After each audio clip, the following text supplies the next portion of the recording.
How Hello. are you doing? I'm good. How are you? Oh, I'm taking my glasses off for this episode. Oh, you are. Ooh. Yes. I don't know what that means, but okay. Oh, yep. It means a whole lot.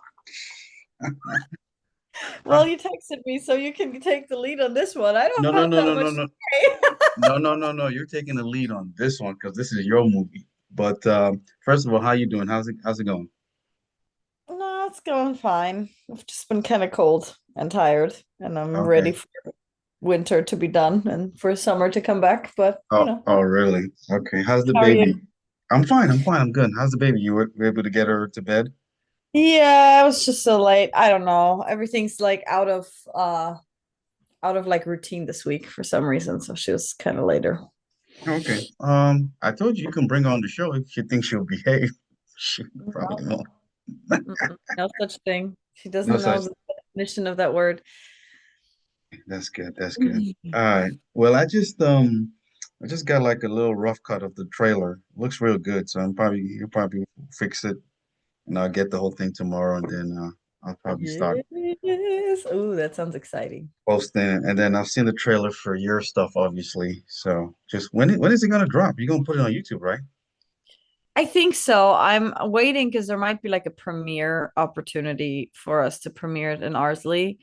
And after that, yeah, it's just gonna go on YouTube and everything. And then I think once I've done that, I will then start looking into like festivals too, depending on. Okay.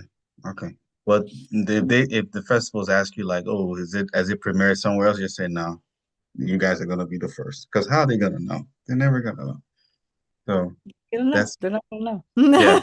So when you premiered in ours, is that the only film premiere, or just like a collection of other films? Yeah, it's a friend of mine doing like a collection of short films. Okay. Okay. So you kind of But pay into just kind of submit your film basically. He kind of reviews them and then decides whether or not he wants to show them or not. okay, when is this gonna happen? So I can take off. So it was originally supposed to be this upcoming weekend, but his own film is being delayed, so he hasn't really booked it yet. So probably a couple more weeks, probably beginning of December, end of November, beginning of December. All right, let More me know. beginning of December because end of November is Thanksgiving too, so I don't think it's going to be then. Well, let me know so I can be there. Yes. Watch and meet and It's going to be like mingle. a networking event, so you got to be there because Oh it's yeah, really cool. I got you. I got you. Um, there's another event that well, let's put it this way. We'll talk about this one after. We'll talk about this one after because I don't know. Okay. Yeah, I'm trying to still. This is my first time going to going. We'll be going to. I didn't even know it existed, but I just want Hmm. to go for this month just to gauge what type of environment it is and stuff like that, and then this will probably be another good networking place for also Trey and everybody to come and meet people and stuff like that. So I just want, well, I'll talk about it after the show, and then and I want to just go to the Touch place, base with it. yeah, just to see, this. It sounds like it's a good networking thing. It's not necessarily film, but it's a good place to like maybe meet people who have access to money that you can help raise money and for your films and stuff like that. So we'll talk about that and see that. So let's get this show on the road. Kick us off, Marty. No shade bowler today. Hi, and welcome everyone back to another episode of Movie Unboxing with Marty and Bola. We are two actors and filmmakers, and we each week we talk about a film, but what makes it tick from a filmmaker's perspective. And today's movie, like I said, is Marty's choice. It's called Spy. It was released in 2015. It stars Oh the my gosh, it's that old already? I yeah, didn't even. it stars Melissa McCarthy. She plays the character of Susan Cooper. It also stars Jason Statham. He plays Rick Ford, I think. Rose Bryan as Raina Royanov. Probably messed that up. Jude Law as Bradley Fine and Bobby uh, Cannavale, who's Rose Bryan's husband. He plays Sergio De Luca, and there are other actors there that probably not very popular in terms of name, but you've seen them in a lot of television shows and and movies and stuff like that. So this Mhm. movie is essentially about Melissa McCarthy's character. She is she works for the CIA as some kind of like an I want to say maybe not an analyst, but more like a logistics person. You know what I'm saying? And she is guiding Jude Law's character on a mission in the beginning. And we can also tell from the beginning that Jude Law is set up to be like the James Bond character in this movie. He's suave, debonair, handsome, and attractive and all that kind of stuff. And Melissa McCarthy's character is attracted to him. She wants, she's in love with him. So you can tell from the way she's talking to him on his earpiece through the Mhm. earpiece how she's guiding him and stuff like that. There's she's very infatuated with him. And the comedy in how she does it comes off very well. I think that's one thing that she's very known for, her comedic timing and stuff like that, and how she delivers her lines in a very comedic way. But as the mission is going along, uh, well, he completes that first mission, and then the second part of the mission, where he's supposed to like access whoever this person is. It it doesn't it doesn't go so funny. I'm just so mad. I watched that again yesterday and I can't believe he sneezes because that was my joke. Yeah, yeah. He sneezed and he shot. That was that was like so awesome that that happened. But and then I like the dinner scene after. But anyway, the second mission goes awry, and now the CIA is stuck. They're like, listen, we've got to, the bad guys have the nuclear bomb, hidden somewhere, and the guy who has the information is dead mistakenly, but his daughter might have access to the information. So now, and she's just killed an agent, and we've got to be able to infiltrate this terrorist organization and find this stuff. And how do we do that? We can't send a typical CIA agent because they're known. We got to You have send all somebody. the knowledge. They have the Exactly. not, so we've got to send somebody that is totally off the grid that no one suspect. And then so they send Melissa McCarthy there reluctantly, like, okay, can this chick do it? But come to find out, she, She even with aced all her tests. She's actually like a badass agent, but she agent, downgraded herself to be like the assistant of Jude Law because she liked him so much. she liked him so much. So yeah. Like I said, I like the comedic timing of the dialogue and stuff like that. Um, there wasn't really much to unpack here in terms of like directing visuals and the camera movements and stuff like that. To me, it's like your typical comedic action film. Um, First of all, I didn't believe that Melissa McCarthy. It was meant to be comedy. It was meant to be comedic, very silly. It's spoofing James Bond and all the other action spy films or thrillers out there. Probably spooking killer sinners and spies there too. Who knows? But I loved the comedic time. The best part of the film to me was the kitchen fight between her and the other lady, where she had the knife and she was that was it. That was really good for me. Um, The introduction of her was really, really cool. Of the gosh, what was her name? Reina? mhm. No. Is that right? The introduction of that character was so cool. Like watching it from, and this is what I was saying, like the reason I picked this movie, and it wasn't necessarily this movie, but I was looking for a movie to show like it's just there's so many like if it comes to action and if it comes to like strong leads, they're not often female. If you have a female lead, you immediately kind of go down the whole romantic film spiral. And And I think she calls that out. I think that's like very, very clear that she calls that out. And that's like for every woman that wants to be an actress, that wants to have like a badass role, that introduction of that character was just so badass. I mean, she's a bad guy, but it's just she is so cool when she like looks directly into that camera and she just goes like, okay, bye-bye now. Like, she's just like she's so cool. They all the female leads are just like really, really cool. Yeah, I think this story was meant to, in a comedic way, highlight that women can carry the lead in this kind of genre, although they did in a very comedic way, Course, yeah. being silly about it and stuff like that. But I think this was more to promote women can carry the lead role in this stuff, in this kind of Yeah, genre. she was also calling out beauty standards, and I think that was not by mistake. You know what I mean? Like all the one agent that's just like, oh, she's so perfect and she's so annoyingly perfect. But Hmm. like this one is a much better agent. She didn't end up turning to the bad guys and all that stuff. You know what I mean? She's Hmm. a little chunky. She's a little awkward looking. She doesn't know how to behave in a elegant restaurant, but she's badass. You know what I mean? Because you Yeah. don't have to be Hollywood beauty standards, Well, you know, or well, a white male to well. like carry that type of role.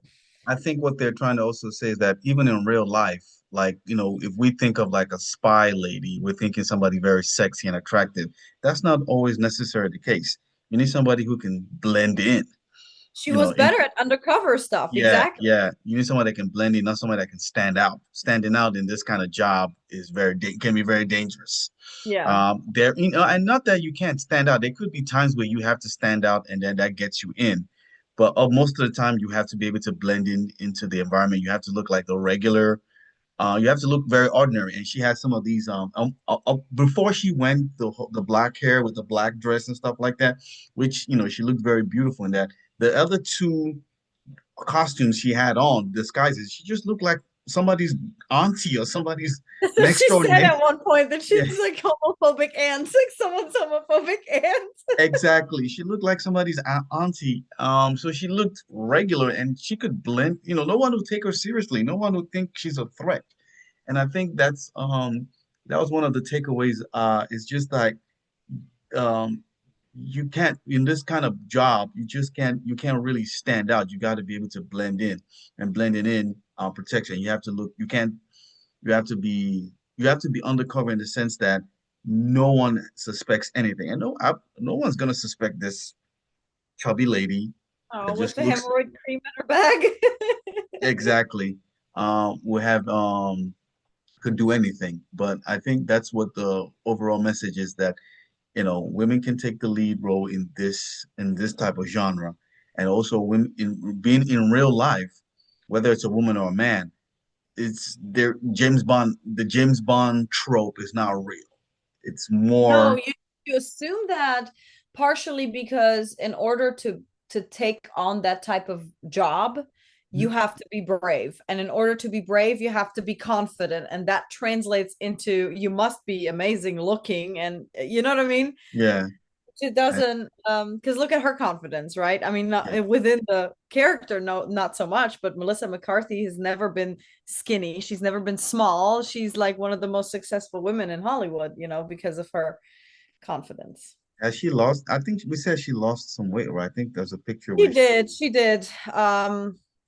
Yeah. I mean, she's healthy looking now, but she's not small. She's never gonna be, you yeah. know. Does you think that will probably affect her moving forward with film roles? I mean, it did partially because I think she was in this like sitcom. It's called Mike and Molly, Hmm. and it was just supposed to be a love story about two very, very fat people. Like that was the premise of it. So when she Hmm. started losing weight, she lost that show because she was just too normal looking. But I do also want to bring that up because she does do a lot of these films and she's always completely ridiculous and she doesn't care that she looks her worst in some of these roles, right? Like she really Hmm. just takes on the whole character. And then there was that film, and I do not want to shit, I don't want to say the name wrong. Um, Is it give me one. the Heat? No, The Heat was the other one that I was gonna suggest to watch because it's also two very strong female leads. But no, she did this one, and I mean, I'm sure she did more, Hmm. but in this particular film, she shows so much range because for a second there, it's not a comedy, and it Mm. was such a good movie. And The Starling. Okay. See, that's where I was going. That's where I was going with it. I was trying to say that if now that she's losing weight and stuff, and is that affecting the comedy roles, and she's trying to pivot to more serious roles? Because That if film she was kept the if absolutely yeah, if she beautiful. kept the weight, then the studio will always see her as that. But in Yeah. losing it, she's able to. It's kind of like the black lady Monique. I don't know if you know her. You Jesus, what movie? She won the Oscar for Precious, where she was like this abusive mom to the big black girl or something like that. I don't think so. I Yeah, don't know. if I show you the picture, you know who she is. Yeah, Um, probably. when she was big weight, she was mostly doing the comedy roles and stuff like that. But as she started losing the weight, what I'm saying, I think she started to pivot to more serious roles, and she started to show some range that, oh, okay, she's not just comedy. Mhm. She can really do some serious roles Which, and stuff. by the way, comedy may seem easy enough. It really isn't that easy to be really funny, to be genuinely funny. However, there's a lot of different genres where it feels like you show a lot more range when you can show a lot more emotion because you don't really have to display a lot of emotion usually in comedy. Well, I think that's some people they might want to be serious actors, but that's their ticket into the game is to through comedy. So it's kind of like the film I made, I'm Not Kevin Hart.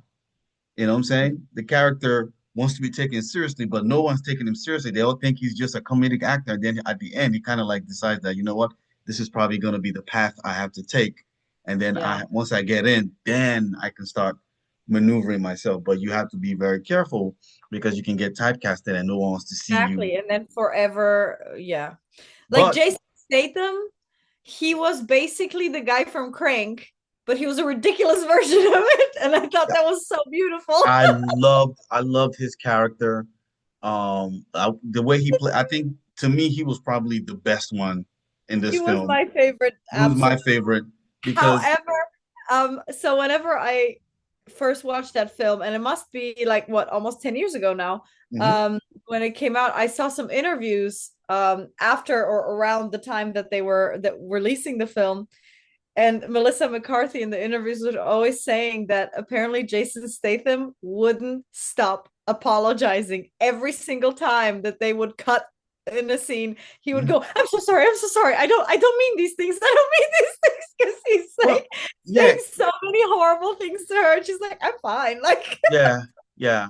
I and think he's apparently such a nice gentleman, and Like, because he doesn't have a comedic face, so I think it worked because he just has like a and the strong. accent, oh, it's just Yeah, I think the beautiful. accent works, but he has a very strong face, so it can play well with comedy because you just like, is he serious or is this like So Jason did a great job with that.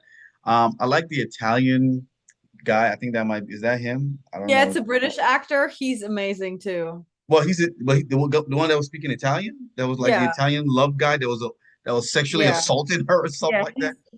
His hold on, I'll tell you his name in a second. He's a British actor. He's also known mostly for comedy. He was in a like a sketch like was it like it's almost stand-up comedy, but it's like sketches. It's like Okay. short episodes like Key and Peele, that kind of thing. Oh, okay. He was part of something like that in England. Hold on, let me tell you his name because I forgot his name, but I remember him from that because actually he's not on IMDb. Huh? You should have just gone to Wikipedia. You should have gone That's to the show video. Let me see. Ooh, not close. Oh, I'm not there. Oh, I think I'm there. Nah, I'm not. Got it? Peter Serafinowicz. That's right, because he has a Polish last name. Yeah. Oh, one of your people. Peter Szymon Serafinowicz. Oh, he has a Polish first name too. He apparently is that Polish still. Oh, okay. England is like 90% Polish people, right? Really? He's an English actor and comedian. Yeah. Yeah. How is England There's 90% so many Polish? England has so many Polish immigrants, it's not even funny. Is that from World War I or World War II? Or how did that come about? They're still going there for work originally, and then now there's like a Polish store every 5 feet, and like they have Starbucks here. Oh, really? Wow. Yeah. That's interesting. He's Hmm. best known for Pete in Shaun of the Dead. Um, I've So never seen. he's you haven't seen Shaun of the Dead? No, I'm planning on Uh, seeing. that one's really funny. It's We funny. should watch that. We should have watched that. Ah, I see what you're trying to do, trying to get me to watch it. But yeah, No, I because I'm thinking right now, because that would have been a comedy, so to lighten the mood. But the theme is they are basically spoofing a horror film. yeah, So, yeah. Isn't there like a part two of that? There's just one. no, it's just the same group of people did a few little stories. There's that one, then there is I wanted to say the Heat, but that's not what it was called. I forgot what. Yeah, I'm not remembering the names right now, but there's like multiple. So there's Shaun of the Dead, then there was they're making fun of a action film, they're making fun of a thriller, they're making fun of a horror film, they're making like, you know what I mean, like they have like one for each, Yeah. I think. So this one was, like we said, this one was just pretty much making fun of spy thrillers.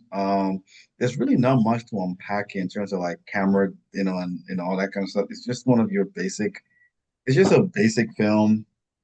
I don't know. Did you see anything in terms of like camera I movements and mean, there was a angles? couple of interesting shots. I'm not necessarily like eager to talk about the fact that like when she threw up off the balcony and you just literally go with the throw up just to Yeah, like not on yeah, the body, yeah. not on the body, and like stupid stuff like that. I mean, Mhm. no, it really is. If you do comedy, I do think that the camera movement and the specific shots that it's showing, insert shots, Mhm. that like stuff that they're talking about, like they're showing the cake, they're talking about that there was something in the cake, and like, like the timing of it plays a really large role in order to make it funnier.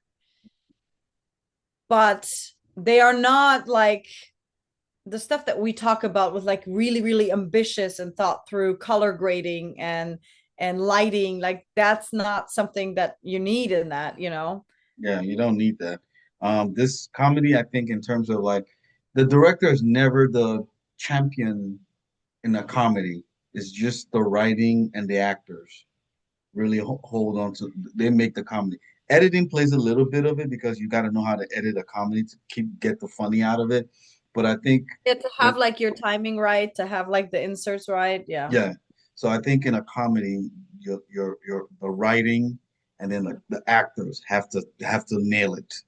You have to get the right actors, and it has to. I mean, just think of other comedies like, what's that one that they went to Vegas and they all got drunk and they can't remember what the hell happened to them. Hangover. Hangover, exactly. Nothing to unpack in that movie in terms of like directing and stuff like that, but the actors sold it. Nailed.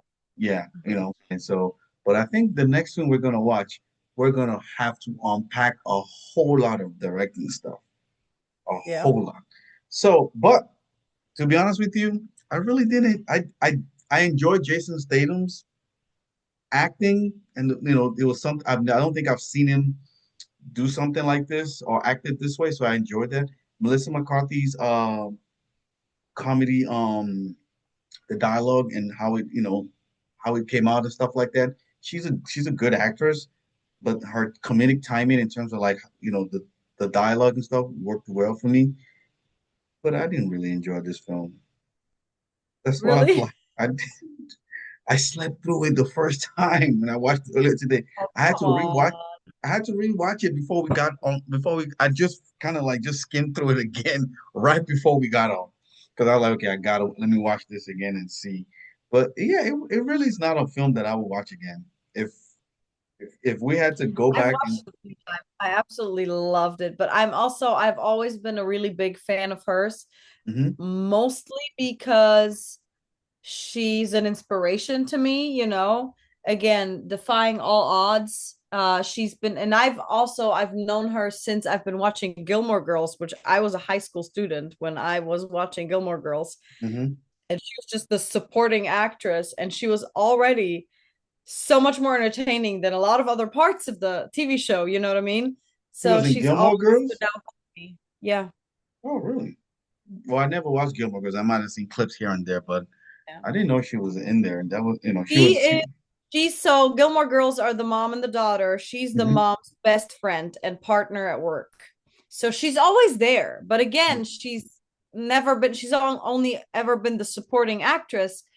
And she's already stood out to me. It's a little bit like, you know, how Bryan Cranston was the dad in Malcolm in the Middle. Yeah, yeah. And he was so unimportant, quote unquote, in Malcolm in the Middle, and it took him so many years to prove himself, you know, in a way to be in Breaking Bad and show range.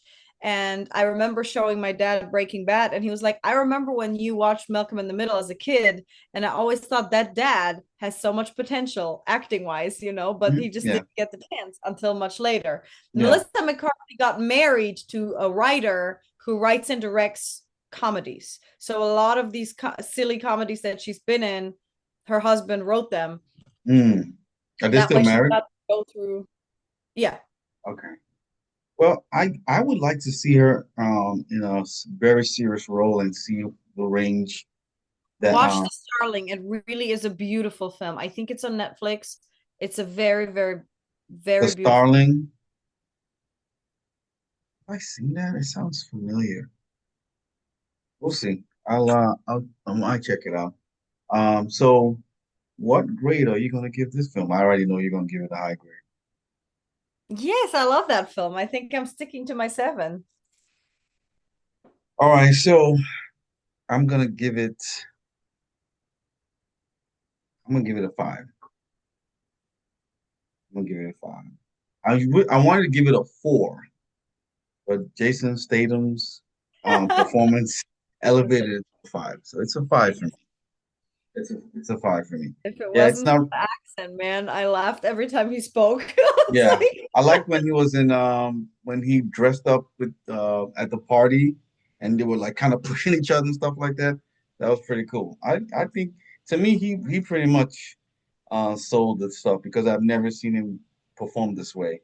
And I think usually he does all this action stuff and he's just really just a monotone type of actor. I think this was one of the first times or few times he's shown a little bit of a range as an action actor. because a lot of these action actors have the same problem. They are also typecast. I mean, look at Liam Neeson. Like he now with Naked Gun, he possibly got the chance to do that, to be a comedy actor and do a little more But with Liam Neeson, he's already had like 20, 30 years of doing drama and all rom other kind. com and all that shit. Yeah, That's he true. done a lot before he went into the action stuff. So I think his his range has been, has been Oh, is it time for Christmas movies soon?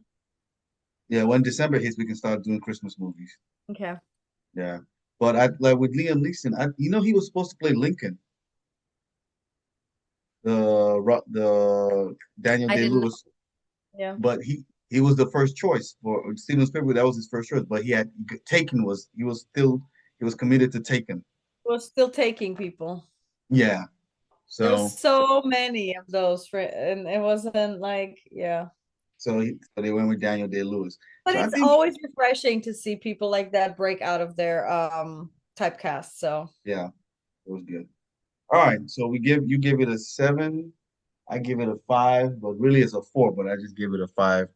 And the reason why I give it a four is because not a 4. That would make it a bad movie. It was not a bad movie just because something's not your favorite genre or you don't enjoy it as much, but the film itself was well done. it was well done. And that's another reason why I give it a five. I like it. It's well done. I feel like I've seen the spoofing films of serious stuff, so I gave it a five, a solid five.